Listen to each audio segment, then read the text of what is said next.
సింహాచలంలో గోడ కూలిన ఘటనలో 7గురు ప్రాణాలు కోల్పోయారు. అందులో 4 ఒకే కుటుంబానికి చెందినవారు.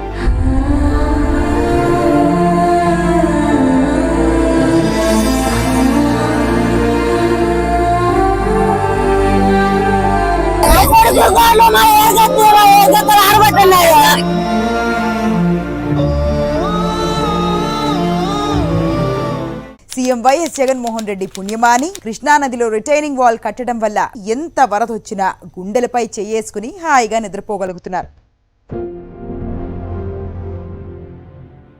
ఇక్కడ కరకట్టు గోడ మీద కృష్ణలంక ప్రాంతం ఎప్పుడూ కూడా మునిగిపోతా ఉన్న పరిస్థితులే. ఎప్పుడు వరదొచ్చినా కూడా ఇక్కడికి ప్రతి సంవత్సరం వరదొచ్చినప్పుడు వచ్చి ఇక్కడికి వచ్చి 4 మాటలు చెప్పే కార్యక్రమమే కానీ ఖచ్చితంగా ఈ ఏరియాకు ఈ గోడ కడితే ఇటువంటి పరిస్థితి రాదు, ఈ గోడ కట్టాలి అని ఆలోచన చేసిన పుణ్యం ఏ ఒక్కరూ చేయలేదు.